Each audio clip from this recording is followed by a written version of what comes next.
I'm Amelia Bennett, 34, and my husband Jordan just cancelled my invitation to his brother's wedding. The irony? It's being held at the flagship property of Celestial Retreats, the luxury hotel chain I secretly own. As I stared at his text message uninviting me, I couldn't decide whether to feel devastated or amused that he was essentially banning me from my own property. Sometimes life deals you cards that reveal who people truly are. Before I dive into how my husband unknowingly tried to ban me from my own property, let me know where you're watching from. Hit like and subscribe if you've ever had to swallow your pride in a relationship. Now, let me take you back to where it all began. My parents immigrated to America with nothing but dreams and determination. They worked multiple jobs cleaning hotels while raising me in a tiny one-bedroom apartment. From age 16, I worked alongside them, observing every aspect of hotel operations from the ground up. Their sacrifice became my foundation, and I promised myself I'd build something that would honor their hard work. By 25, I'd earned my MBA and secured investors for my first boutique hotel. I developed a reputation for extraordinary attention to detail and personalized luxury experiences. 9 years later, Celestial Retreats had grown into a chain of 15 exclusive properties across 3 continents. Business magazines called me a hospitality prodigy, but I kept a deliberately low profile, letting my brand speak for itself. I met Jordan Montgomery at a charity gala in Manhattan 5 years ago. He looked striking in his tuxedo, working the room with the confidence of someone who belonged there. As an investment banker from an old money family, Jordan moved through elite social circles with ease. When our eyes met across the room, I felt that movie moment connection. He approached with a glass of champagne and a warm smile that made my usual business composure falter. "You look like you'd rather be anywhere but here," he said, surprising me with his perception. I laughed. "Is it that obvious?" "Only to a fellow reluctant socialite," he replied, and something in his unpretentious manner put me instantly at ease. Our conversation flowed effortlessly. I told him I worked in hotel marketing, my standard simplified explanation. People treated me differently when they knew I owned Celestial Retreats, and I'd learned to value relationships where I was just Amelia, not a successful CEO. That night with Jordan, I enjoyed being seen for myself, not my achievements. We dated intensely for 10 months before his romantic proposal at sunset on Maui. Throughout our courtship, I never explicitly lied about my position, but I also never corrected his assumption that I was a marketing executive for the hotel chain. I told myself the right moment would come to reveal the full extent of my success. Our wedding was intimate, with just 80 guests at a vineyard in Napa Valley. Jordan's family attended with proper Upper East Side decorum. His mother Diana, a silver-haired socialite with impeccable posture, assessed everything with barely concealed judgment. His father Walter, a retired investment banker, asked about my little marketing job with the patronizing interest one might show a child's art project. Jordan's brother Bradley, 2 years younger and following his father's footsteps in finance, brought a series of interchangeable socialites to family events. The Montgomerys were pleasant enough, but their questions always probed my background, as if searching for flaws in my pedigree. "And your parents are in cleaning services?" Diana had asked during our first meeting, her smile not reaching her eyes. "They owned a small business," I replied, a partial truth that Jordan never questioned. After the wedding, we settled into a penthouse apartment that I purchased but placed in both our names. Jordan assumed his family connections had secured us the enviable property. I let him believe it, afraid that revealing my financial status would upset the balance between us. The first year of marriage was blissful. Jordan worked long hours but always made time for us. We traveled extensively, and he never questioned how I managed to arrange VIP treatment at every hotel. At Celestial Properties, I scheduled my visits when I knew the general managers would be away, allowing me to enjoy being just another guest. The first signs of trouble emerged gradually. Jordan would make offhand comments about my dedication to a marketing job when I worked late. His family openly wondered when I would settle down properly, their code for having children and stepping back from my career. Our first major argument erupted when I had to miss a weekend at the Montgomery's Hamptons estate due to a hotel opening in Singapore. It's just marketing, Amelia. Surely someone else can handle it, Jordan had said, genuinely confused by my commitment. This project is important to me, I insisted. More important than meeting my father's business partners? These connections could help you move up in your career, you know. I bit my tongue, suppressing the urge to tell him I didn't need his father's connections. Instead, I promised to attend all future family events, a compromise that seemed reasonable at the time. When Bradley got engaged to Stephanie Williams, daughter of a prominent surgeon, the Montgomerys were ecstatic. Stephanie came from the right background, attended the right schools, and most importantly to Diana, planned to be a full-time wife and eventual mother. Such a sensible girl, Diana commented pointedly during the engagement dinner, her gaze lingering on me. Jordan squeezed my hand under the table but said nothing to defend my choices. That night, I realized his silence around his family would become a pattern in our marriage. Bradley and Stephanie's engagement was announced with a half-page spread in the New York Times Society section. Diana immediately established herself as the unofficial wedding planner, creating multiple group chats and scheduling weekly planning dinners that somehow always conflicted with my busiest workdays. 6 months before the wedding, Bradley and Stephanie began touring potential venues. When they mentioned considering Celestial Retreat's Manhattan property, I maintained a neutral expression while excitement fluttered in my chest. We visited the most amazing hotel yesterday, Stephanie gushed during Sunday brunch at Diana's apartment. Celestial something? The service was impeccable. Celestial Retreats, I supplied, trying to sound casually knowledgeable. They're known for their personalized approach. Yes. The manager gave us such a lovely tour. Though I suspect it's well beyond our budget, Stephanie sighed. Diana patted her future daughter-in-law's hand. Nothing is beyond budget for my son's wedding. We'll make it work. 2 weeks later, Bradley and Stephanie officially selected my flagship property for their wedding. I secretly arranged for them to receive our premium wedding package while being charged for the standard one, ensuring they'd have the fairy tale wedding they wanted without revealing my connection. As the wedding planning intensified, so did the demands on my time. Celestial was negotiating a major acquisition in Dubai, requiring frequent international travel. Meanwhile, Diana scheduled increasingly elaborate wedding events, each one seemingly designed to conflict with my known work commitments. Jordan tells us you're missing the menu tasting next week, Diana mentioned during a family dinner, her voice sweet with practiced concern. Such a shame you're so busy with marketing. I'm sorry to miss it. I've noted my preferences in the group chat, I replied evenly.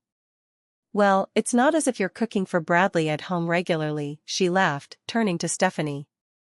Unlike our Stephanie, who makes Bradley dinner every night, despite her charity committee work. Jordan chuckled along with his mother. When I shot him a look, he shrugged as if to say, "What's the big deal?" Later that night, I confronted him. Your mother constantly undermines my career, and you never say anything. She's just old-fashioned, Amelia. Don't be so sensitive. It's not about sensitivity. It's about respect. Jordan sighed. Look, I support your career. Isn't that enough? Do I need to fight with my mother about it too? As the wedding date approached, my work responsibilities mounted. The Dubai acquisition was proving complicated, requiring daily video conferences at odd hours due to time differences. Simultaneously, I was secretly overseeing special preparations for Bradley and Stephanie's wedding, determined to make it flawless despite the family tensions. One evening, exhausted from a 14-hour workday, I missed a call from Jordan. When I phoned back, he was furious. Where were you? We had the wedding planning dinner with the photographer tonight. My heart sank. I'd completely forgotten about it, lost in acquisition paperwork. Jordan, I'm so sorry. The Asian market situation. Stop, he cut me off. Just stop with the excuses. Do you have any idea how it looked when my wife couldn't bother to show up? Stephanie's entire family was there. I'll apologize to everyone tomorrow, I offered. That's not the point, Amelia. The point is you're never fully present in this family. It's always about your job, your meetings, your business trips. Sometimes I wonder if you ever think about anyone but yourself. His words stung with unexpected force. That night, Jordan slept in the guest room, and I lay awake wondering how I could bridge the growing gap between my two worlds. 3 months before the wedding, the entire Montgomery family planned a week-long vacation at their Hamptons estate. Diana framed it as the last family getaway before Bradley becomes a married man, making attendance essentially mandatory. I rearranged multiple international meetings to be there, determined to make an effort for Jordan's sake. The Hamptons house was a sprawling colonial-style mansion with an ocean view, staffed by a small army of discreet household employees. Diana assigned rooms with the precision of a military general, placing Jordan and me in the east wing, furthest from the main gathering spaces. "I know how much you value your privacy, Amelia, especially with your important conference calls," she explained with a thin smile. The first 2 days passed in a strained performance of family harmony. I participated in beach outings and helped prepare meals, constantly checking my phone for updates on the Dubai situation. Jordan seemed pleased with my efforts, his affection returning as I played the role of devoted wife. On the third evening, Diana organized a formal dinner party with neighboring families. I spent the afternoon on an emergency call with my legal team, arriving at dinner 10 minutes late. Diana's disapproving glance followed me as I slipped into the empty seat beside Jordan. "So glad you could join us," she murmured. "We were just discussing family traditions." Throughout dinner, I noticed how seamlessly Stephanie fit into their conversations, referencing shared memories and inside jokes. In contrast, I felt like an anthropologist studying a foreign culture, never quite grasping the unspoken rules. After dessert, the men moved to Walter's study for brandy, while the women gathered in the sunroom for coffee. I excused myself to check email but paused in the hallway when I heard my name. "Amelia is certainly dedicated to her career," Diana was saying. "She seems nice, though," came Stephanie's voice, always diplomatic. "I suppose so," Diana replied. "I just worry about Jordan. He always wanted a traditional family like ours. I'm not sure he realized what he was getting with a career-obsessed wife. Between us, I sometimes wonder if she married him for his connections. The Montgomerys could certainly open doors for someone in her position." My blood turned to ice as I heard Jordan's light laugh join the conversation. He must have skipped the brandy. "Mom, stop," he said, but his tone was indulgent rather than defensive. "I'm just saying what everyone thinks, darling. She's hardly ever present, even now on family vacation." I waited for Jordan to defend me. To mention my hard work, my sacrifices to be here, anything. Instead, he changed the subject to Bradley's bachelor party plans. I slipped away, heart pounding, and returned to our room. When Jordan came up an hour later, I confronted him. "I heard what your mother said about me." His expression shifted from confusion to guilt. "You were eavesdropping? That's your concern? Not that your mother called me a gold digger and you said nothing?" "She didn't exactly call you that," he hedged. "And making a scene wouldn't have helped. Standing up for your wife isn't making a scene, Jordan. It's being a partner." He ran a hand through his hair in frustration. "You're overreacting. Mom's from a different generation. She doesn't understand women like you who prioritize work over family." "Over family?" I repeated incredulously. "I rearranged multiple international meetings to be here this week." "Yes, and you've spent half the time on your phone," he countered. "Look, I'm proud of your dedication, but would it kill you to fully engage with my family occasionally?" We argued in circles until exhaustion overtook anger. The next morning, I informed Jordan I needed to leave early for an emergency meeting in the city. The truth was, I couldn't bear another day of veiled insults and my husband's tacit approval of them. "Of course you do," he said flatly. "Go ahead." I checked into a hotel in East Hampton rather than returning to Manhattan, working remotely while processing my feelings about the vacation disaster. Jordan texted periodically with family photos, as if nothing had happened. I responded with brief, professional courtesy. When he returned to our apartment 3 days later, he brought me flowers and an apology that skirted the central issue. "I'm sorry you felt uncomfortable," he said, emphasizing my feelings rather than his actions. "Next time will be better." I accepted the flowers and the hollow apology, too drained to restart the argument. In the weeks that followed, we settled into an uneasy peace, carefully avoiding any discussion of family dynamics or my work commitments. Meanwhile, I threw myself even deeper into the Dubai acquisition, working 16-hour days that left little time for wedding planning or marital reflection. When the deal finally closed successfully, I had no one to truly celebrate with. Jordan offered perfunctory congratulations, clearly not understanding the magnitude of what I'd accomplished. As Bradley's wedding approached, the emotional distance between Jordan and me grew into a chasm, masked by our perfectly coordinated schedules and polite interactions. We had become experts at avoiding conflict by avoiding connection. 6 weeks before the wedding, Diana organized a combined bachelor and bachelorette weekend at Celestial Retreat's Manhattan property. The irony wasn't lost on me. I would be a guest at my own hotel, pretending not to know every inch of its operations. Unfortunately, the timing coincided exactly with my needed presence in Dubai to finalize the acquisition. After weeks of negotiations, the signing date couldn't be changed without risking the entire deal. This trip represented the culmination of 18 months of work and would expand Celestial Retreats into a new continent. When I told Jordan about the conflict, his reaction was immediate and severe. "You've got to be kidding me," he said, his voice dangerously quiet. "Bradley's wedding weekend, and you're choosing work again?" "It's not a choice, Jordan. This is the culmination of the biggest deal in my company's history."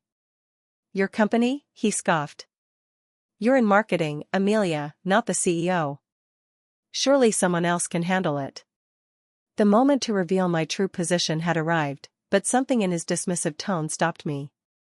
If he couldn't respect my career now, would knowing its true extent change anything fundamental? "This deal is my responsibility," I said instead. "I've worked toward it for over a year.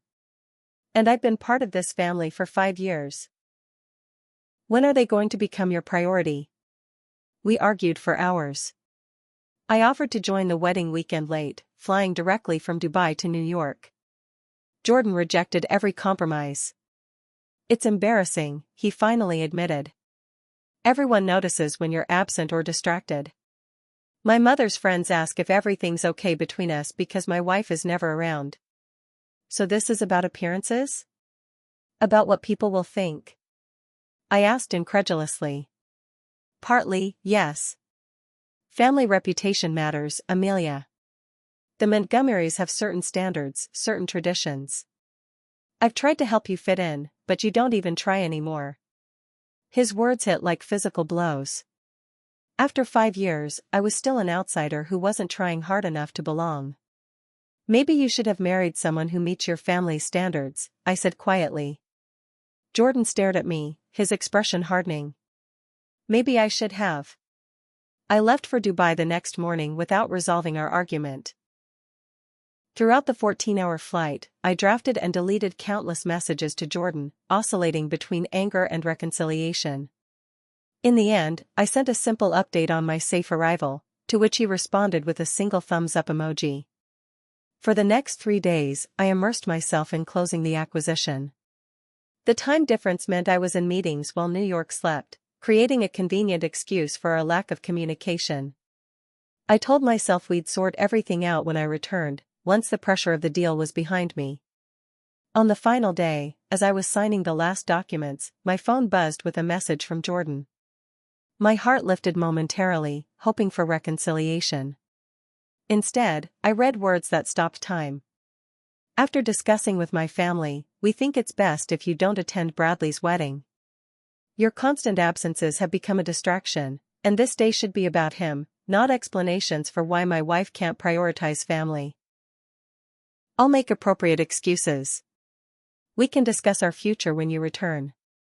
I read the message repeatedly, certain I'd misunderstood. He was uninviting me to his brother's wedding, at my own hotel, with the support of his family. The acquisition documents blurred before me as I excused myself from the meeting room. In a daze, I called Jordan. He answered on the fifth ring. "You can't be serious," I said without preamble. "I am. It's for the best, Amelia." His voice was distant, formal.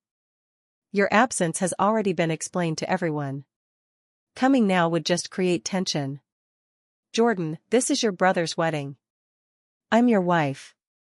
"Yes, and as my wife, I'd have expected you to be here for the planning, for the parties, for all of it. But you chose your work, as you always do. This isn't about work versus family. It's about respect for my commitments, all my commitments. Well, I have commitments too. To my family, to making this weekend perfect for Bradley. Having you show up last minute after missing everything else would just highlight how disconnected you are from us." "So you're punishing me?" I asked, my voice breaking despite my efforts to remain composed. "I'm doing what's best for everyone. It's just business, Amelia. I thought you of all people would understand that." His casual cruelty using my own professional world against me was the final straw. I ended the call without another word and collapsed onto my hotel bed, finally allowing the tears I'd been suppressing. The supreme irony of being banned from my own property would have been amusing if it weren't so painful. The hotel where Bradley's wedding would take place had been my first major success, the cornerstone of the Celestial brand. Every detail, from the custom-blended bathroom amenities to the precisely angled lobby lighting, had my fingerprints on it. For hours, I cycled through grief, rage, and humiliation. I considered multiple dramatic responses. Revealing my ownership during the wedding toast, having Jordan's access to the hotel mysteriously revoked, even serving divorce papers alongside the wedding cake. Each vindictive fantasy provided momentary satisfaction but no real solution. As night fell over Dubai, I stood on my balcony overlooking the glittering city where I'd just expanded my business empire. Professional triumph contrasted starkly with personal failure. Somehow, in building Celestial retreats, I'd failed to build a marriage on honesty and mutual respect. By morning, exhaustion had brought clarity. This crisis wasn't really about a wedding invitation. It was about years of compromise that had compromised me, of silence that had silenced my truth. The question wasn't how to respond to Jordan's message, but how to reclaim the authentic life I'd gradually surrendered. After a sleepless night, I called Lisa, my executive assistant and one of the few people who knew the full extent of my professional and personal lives. "He did what?" Lisa exclaimed when I explained the situation. "Uninvited me to the wedding at Manhattan Celestial," I repeated, the words still feeling surreal. "What are you going to do? Storm in and announce you own the place?" I sighed. Tempting, but no. This isn't about embarrassing Jordan or his family. It's about something more fundamental. Like the fact that your husband of 5 years doesn't actually know who you are? Lisa asked pointedly.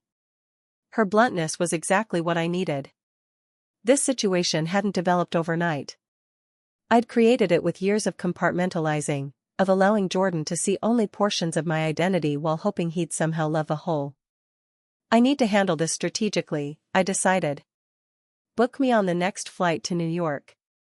Then contact Thomas at Manhattan Celestial. Tell him I'm coming but that my presence should remain confidential for now. Going incognito at your own hotel for your brother-in-law's wedding? This I've got to see. I landed in New York 30 hours before the wedding and went directly to Manhattan Celestial. Thomas, the general manager, greeted me discreetly in a private service elevator. "Everything is prepared according to your specifications, Mrs. Bennett. The Montgomery wedding has our premium staff assigned, all amenities upgraded as you requested." "Thank you, Thomas. I'll be staying in the owner's suite, but please register me under my maiden name. No one should know I'm here, especially the wedding party." "Of course. May I ask what's going on?" I gave him a simplified version of the situation. "So you're attending the wedding, that you were uninvited from, at your own hotel?" Thomas clarified, eyebrows raised. "Something like that. I'm not here to create a scene, just to observe and make some personal decisions." From my suite, I accessed the hotel's security feeds, watching the wedding party arrive for the rehearsal dinner. Jordan looked handsome in a tailored suit, smiling and greeting guests with practiced charm. If I hadn't known him intimately for 5 years, I might have missed the tension around his eyes, the slightly forced quality of his laugh. Bradley and Stephanie moved through the crowd radiating genuine happiness. Diana orchestrated the evening with military precision, occasionally glancing at her watch as if measuring exactly how much joy should be allotted per minute. I noticed a few guests asking Jordan questions that made him shift uncomfortably, likely inquiring about my absence. Each time, he offered what appeared to be the same practiced response, followed by a strategic change of subject. During a quiet moment, I observed him step onto the terrace alone, staring at his phone before putting it away without calling or texting. The momentary glimpse of vulnerability in his posture made my heart ache despite everything. The next morning, I had Thomas arrange a private breakfast in my suite while I continued monitoring the wedding preparations. The hotel staff executed everything flawlessly, transforming the grand ballroom into a springtime fantasy of white blossoms and crystal accents. At noon, I received an unexpected message from Jessica, Jordan's cousin and the only Montgomery who had ever made genuine efforts to connect with me. "Heard you're not coming today. What's really going on? This doesn't sound like you." I hesitated before responding, "Ask Jordan. Apparently, I'm a distraction." Her reply came quickly, "That's BS and you know it." "Are you in town?" "Yes. At Celestial, actually." "Stay there." "Coming to you." 30 minutes later, Jessica arrived at my suite, elegant in her bridesmaid dress with her hair half done. "I told them I forgot my earrings at home," she explained, hugging me tightly. "Now tell me everything." I confided the entire situation, including Jordan's uninvitation but not my ownership of the hotel. Jessica listened with increasing indignation. "That's completely unacceptable," she declared when I finished. "You're his wife. And Aunt Diana has been impossible throughout this entire process, micromanaging everyone into misery." "I don't want to create drama at Bradley's wedding," I said. "This isn't about them. No, it's about Jordan failing to stand up for you." Again. Jessica's directness reminded me why she was the only Montgomery I genuinely liked. "So what are you going to do?" "I don't know yet. Part of me wants to just go home and have it out with Jordan after the wedding. Another part feels like I need to be there, if only to see clearly what I've been trying so hard to fit into all these years." Jessica studied me thoughtfully. "You should come. Not making a scene doesn't mean making yourself invisible. Wear something stunning, arrive discreetly during the ceremony, and simply take your rightful place. What can they do at that point?" Her suggestion resonated with something deep inside me, a desire not for revenge but for visibility. For 5 years, I'd made myself smaller, less accomplished, less powerful to accommodate Jordan's image of me.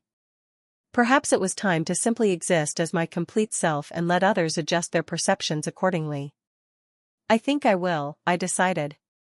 "Thank you, Jessica." After she left, I called my personal shopper and arranged for a selection of gowns to be delivered immediately. From them, I chose an understated but impeccably tailored blue dress that projected quiet confidence rather than attention-seeking drama. As the ceremony time approached, I watched through the security feed as guests arrived and were seated in the hotel's garden atrium.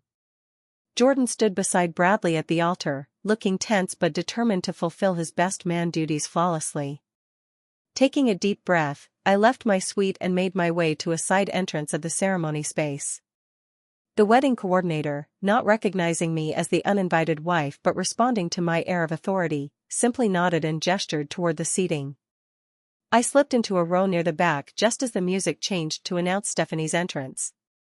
All eyes turned to the bride, allowing me to observe unnoticed as she proceeded down the aisle, radiant in classic white lace. Throughout the ceremony, I focused on Bradley and Stephanie's evident love for each other, pushing aside my own marital complications. They exchanged heartfelt vows that spoke of partnership, respect, and growth together, everything that seemed increasingly absent from my relationship with Jordan. It wasn't until the recessional that Jordan spotted me. His step faltered momentarily, his practiced smile freezing before he recovered and continued down the aisle with the maid of honor.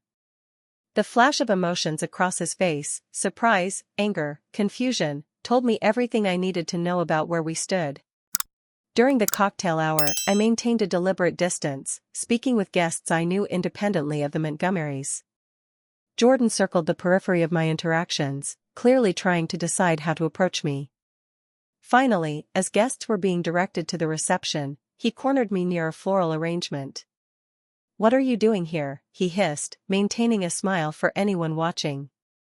"Attending my brother-in-law's wedding," I replied calmly. "Congratulations. The ceremony was beautiful. I specifically asked you not to come." "We agreed." "You decided." "I never agreed." His jaw tightened.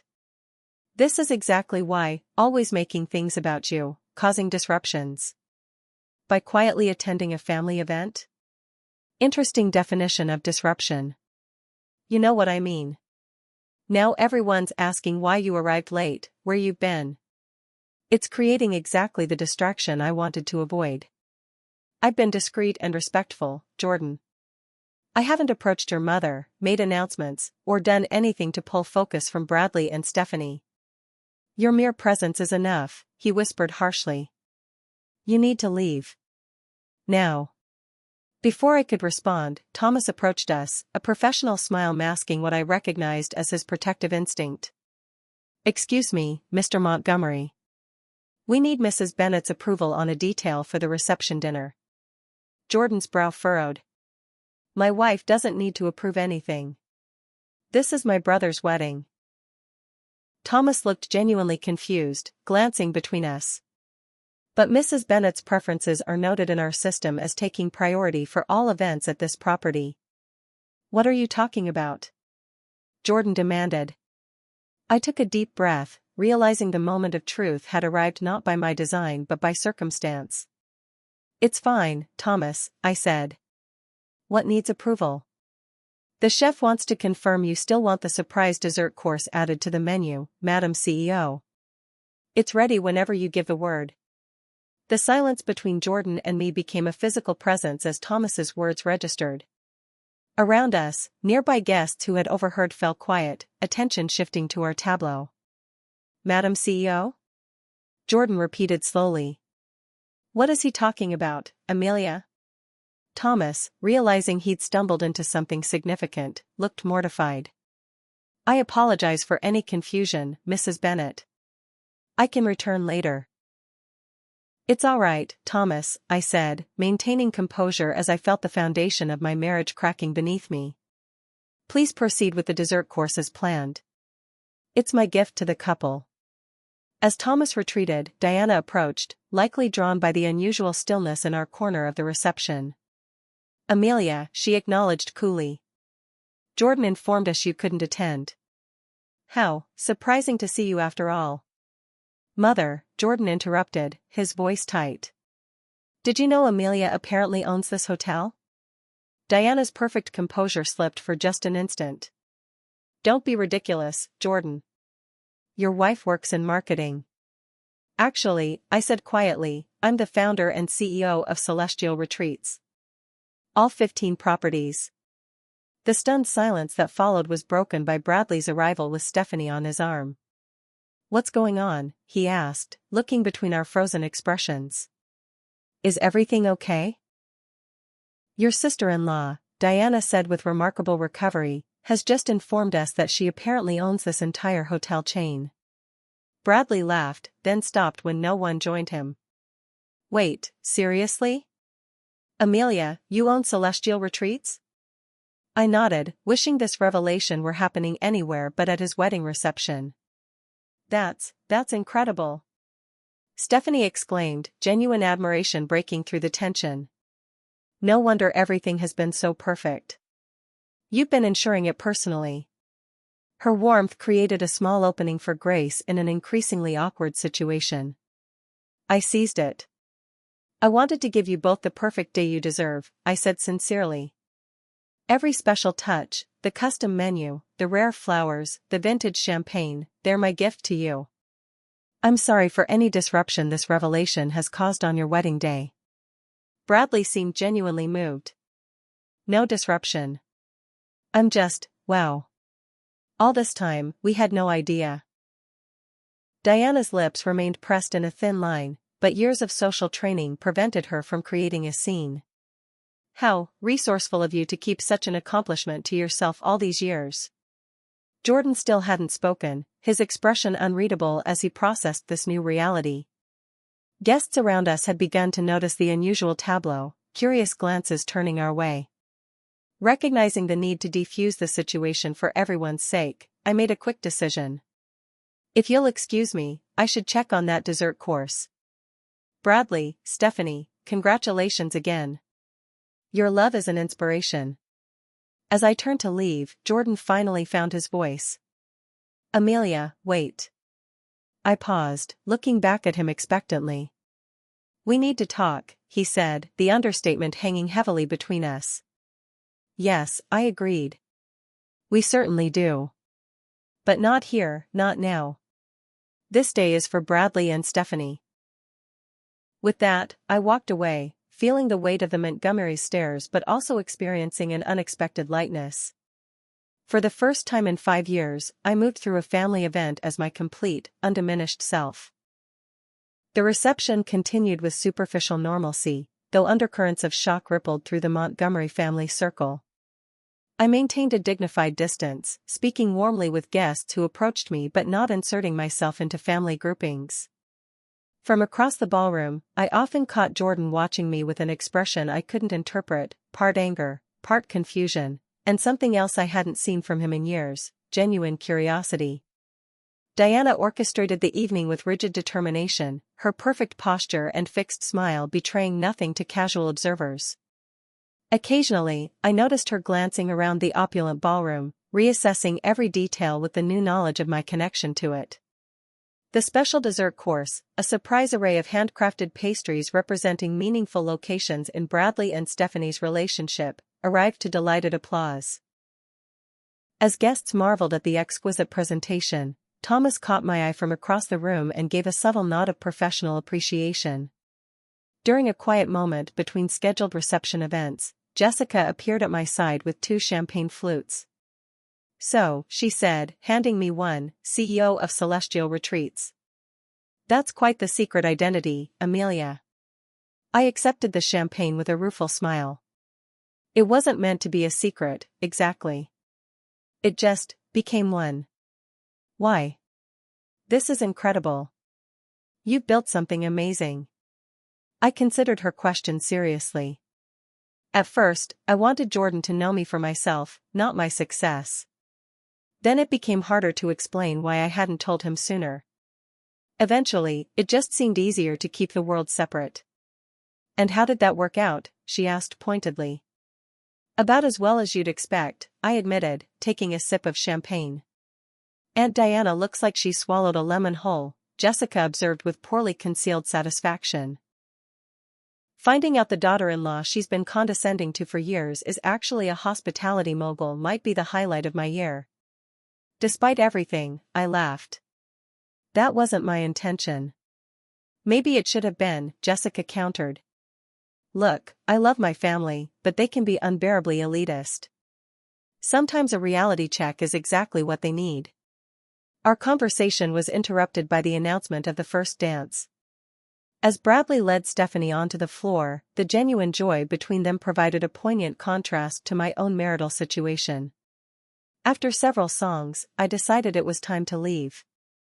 I'd made my point simply by attending, and prolonging my presence risked creating the very disruption Jordan had accused me of intending. As I quietly gathered my clutch, Thomas approached. Mrs. Bennet, there's a small issue with the Montgomery suite that requires your attention, he said, loud enough for nearby guests to hear. I recognized his pretext for what it was. A discreet way to speak privately. Of course, Thomas. In the hallway outside the ballroom, he dropped the pretense. I wanted to apologize again for my error earlier. I had no idea your connection to the family was complicated. It's not your fault. This situation is entirely of my creation. Nevertheless, I feel terrible for causing any discomfort. Is there anything I can do? I smiled at his concern. You've done wonderfully, Thomas. The entire event has been flawless, exactly what I wanted for Bradley and Stephanie. Thank you.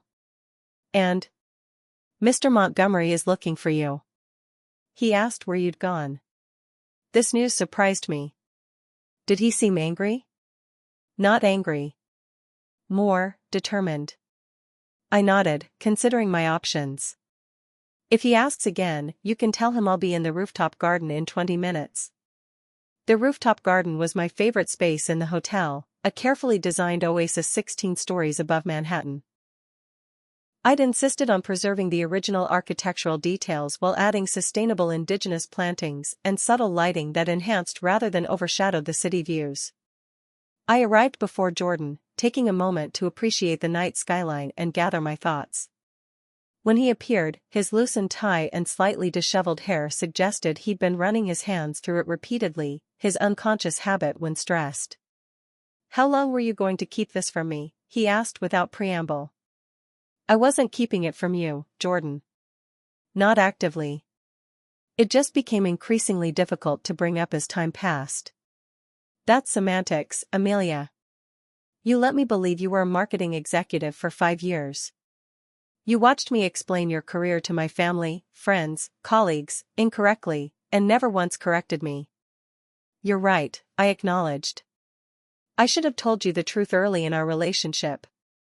I made a mistake in not doing so. My straightforward admission seemed to catch him off guard.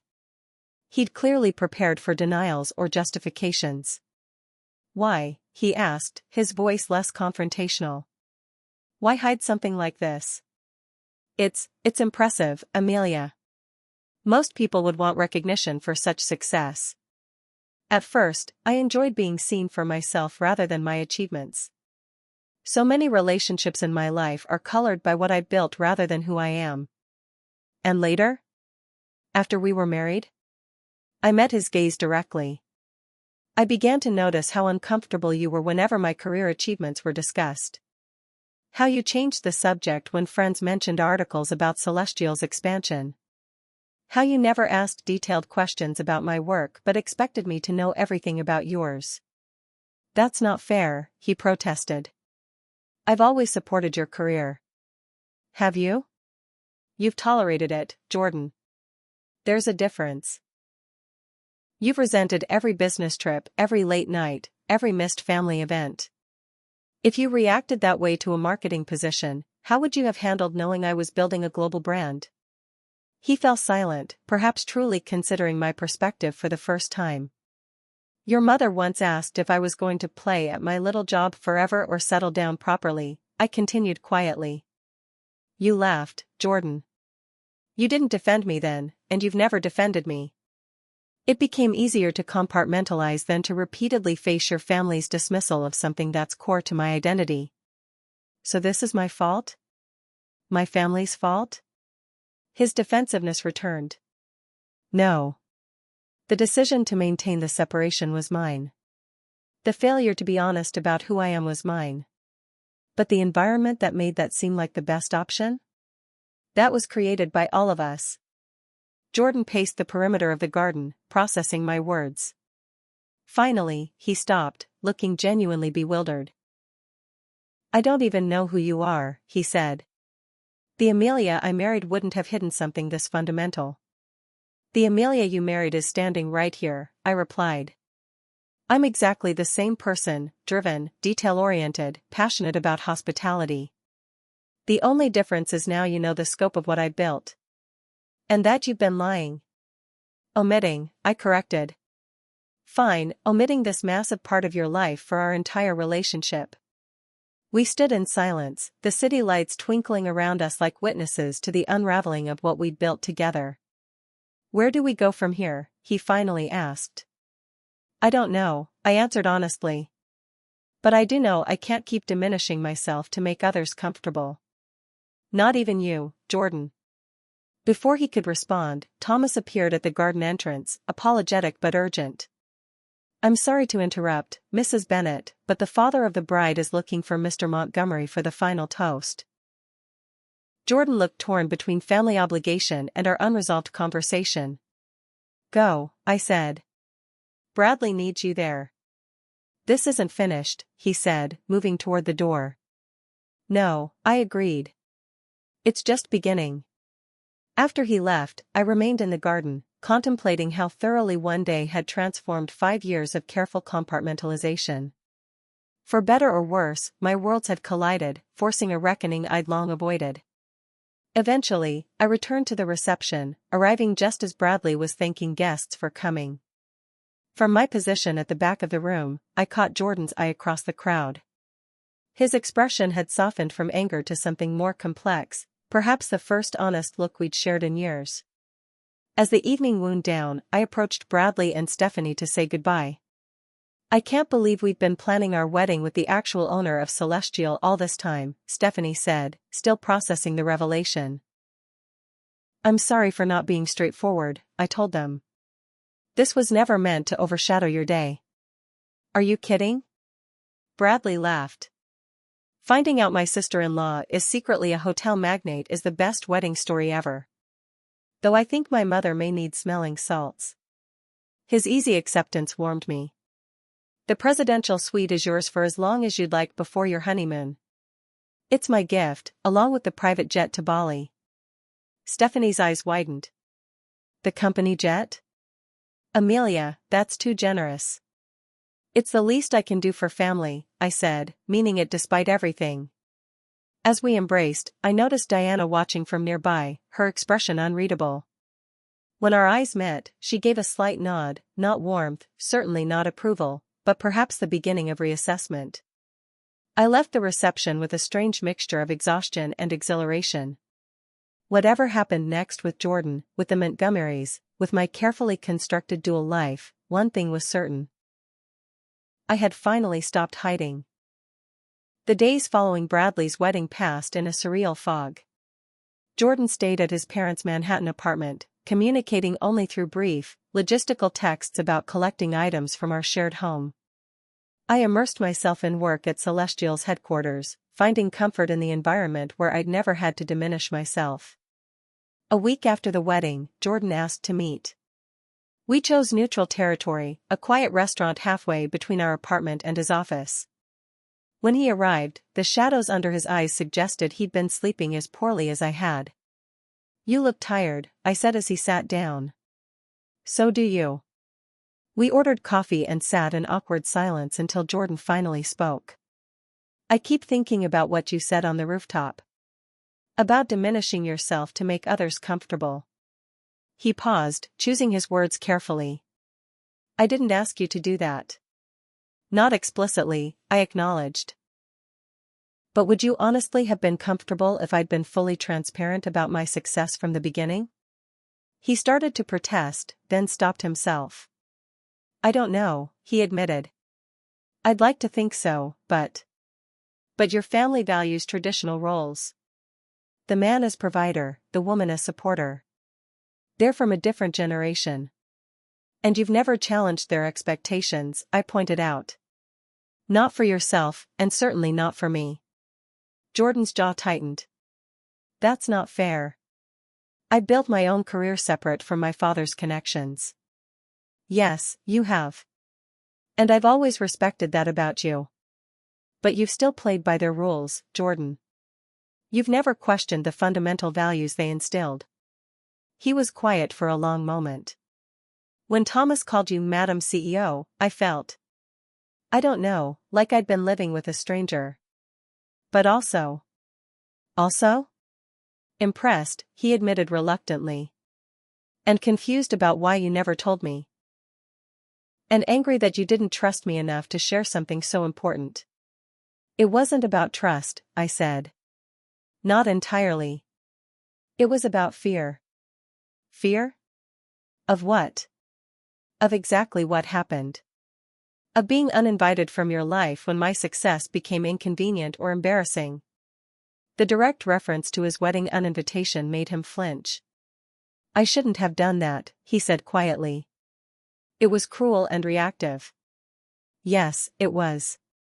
But you pushing me away all these years wasn't fair either, Amelia. Marriage is supposed to be a partnership. You kept a huge part of yourself separate. He was right, and I told him so. I created distance by compartmentalizing my life. That was my mistake. But you widened that distance every time you chose your family's comfort over my reality. We talked for hours, more honestly than we had in years. There were moments of anger, of hurt, of genuine confusion as we tried to understand how we'd arrived at this fractured place. By the time we left the restaurant, we'd reached no resolution but had at least begun to see each other clearly. I think we need some time apart, I finally said. To figure out who we are individually before we can decide who we might be together. Jordan nodded, looking simultaneously relieved and devastated. I think that's wise. We agreed on a 3-month separation, not a step toward divorce necessarily, but a genuine pause to reflect and reassess. I would stay in our apartment while Jordan moved temporarily into a company property. During the first month of separation, I had an unexpected visitor at my office, Diana Montgomery. Her arrival caused a ripple of whispers among my staff, who by now had heard various versions of the wedding drama. Mrs. Montgomery, I greeted her with professional courtesy. This is a surprise. Yes, well.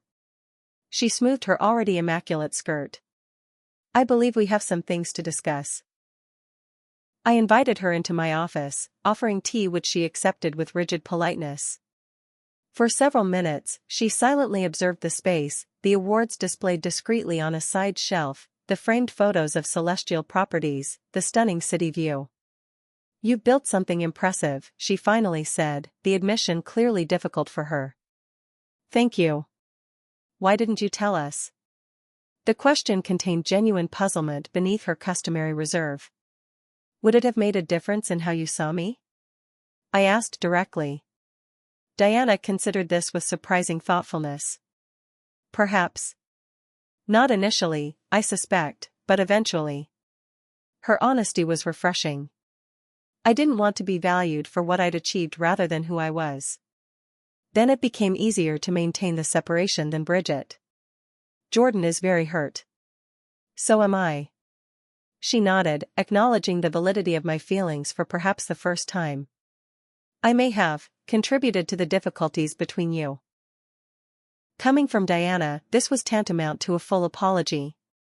We all played a part, I conceded. Including me. What will you do now? She asked. I don't know yet. Give ourselves space to figure out what we truly want, individually and together. As Diana prepared to leave, she paused at the door. Bradley and Stephanie loved Bali, by the way. The private jet was very generous. It wasn't warm approval, but it was recognition, a small step toward mutual respect if not understanding. Over the following weeks, I focused on myself in ways I neglected during my marriage.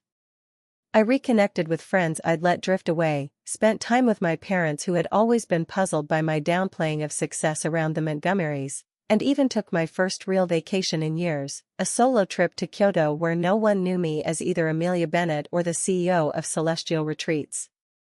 Jordan and I communicated sporadically. Brief messages that gradually evolved from logistics to cautious personal updates. 2 months into our separation, he asked if I would meet him at the Manhattan Celestial rooftop garden where we'd had our confrontation on Bradley's wedding night. When I arrived, I found him sitting at a small table with 2 glasses of the champagne we'd shared on our first date. You remembered, I said, taking a seat across from him. I remember everything about that night, he replied. You wore a blue dress that matched your eyes. You laughed at my terrible finance jokes. You told me you wanted to create spaces where people felt simultaneously at home and transported somewhere magical. His recollection surprised me. I didn't think you were listening that closely. I was. I just didn't understand what you were really telling me. He paused. I've been doing a lot of thinking during our time apart. So have I. I visited some of your other properties, he confessed. Incognito, just observing. I wanted to understand what you've built. And? I asked, genuinely curious about his perspective. It's extraordinary, Amelia. The attention to detail, the way staff anticipate needs before guests even recognize them. I see you in every aspect, your perfectionism, your warmth, your vision. His words touched me deeply. Thank you for taking the time to see it. I should have done that years ago, he admitted. I should have asked more questions, shown more interest. I was so caught up in my own world, my family's expectations, that I never truly saw yours. We talked until midnight, more vulnerably than ever before. Jordan spoke about the pressure he'd always felt to uphold the Montgomery legacy, how my success had triggered insecurities he hadn't wanted to acknowledge. I shared how exhausting it had been to constantly compartmentalize, to never bring my whole self to our marriage. I can't promise I'll get everything right going forward, he said as the evening drew to a close. But I want to try. Really try, with all of you, not just the parts that fit neatly into my preconceptions. I can't promise perfection either, I responded. But I can promise honesty, even when it's uncomfortable. We didn't leave with grand declarations or definitive plans. Instead, we agreed to continue our separation but with more intentional communication, weekly dinners, shared experiences at my properties and his financial events, genuine efforts to understand each other's worlds. 3 months later, at one such dinner, Jordan asked if I would consider renewing our vows, not as a quick fix but as a meaningful recommitment based on complete knowledge and acceptance. Not yet, I told him honestly. We're making progress, but we still have work to do. He nodded, disappointed but understanding. I'll wait until you're ready. If you're ever ready. That moment, his willingness to accept my timeline rather than impose his own, told me more about his growth than any grand gesture could have. Now, a year after Bradley's wedding, Jordan and I are still finding our way back to each other. We live separately but spend most weekends together. I've taken him to Dubai to see our newest property, and he's included me in meaningful decisions about his career. We're building something new on the ruins of what we had before, something more authentic, more balanced, more resilient. The greatest lesson I've learned through all of this is that success means nothing without people to share it with, but I've also learned never to diminish myself for anyone's comfort. True partnership requires complete authenticity from both sides, even when that authenticity creates friction. Diana and I have reached a tentative truce based on mutual respect if not warmth. Bradley and Stephanie are expecting their first child, and they've asked me to design a nursery based on Celestial's signature aesthetic. Small steps toward a new family dynamic. Sometimes the most valuable rooms in my hotels are the ones where difficult truths are finally spoken. That's where real luxury begins, in the freedom to be fully yourself and fully valued for it. Have you ever had to hide parts of yourself to make others comfortable? Or discovered something surprising about someone close to you? I'd love to hear your stories in the comments below. Like and subscribe if this resonated with you, and share with someone who might need a reminder not to diminish themselves for others' comfort. Thank you for joining me on this journey, and remember, the most beautiful spaces are those where we can be authentically ourselves.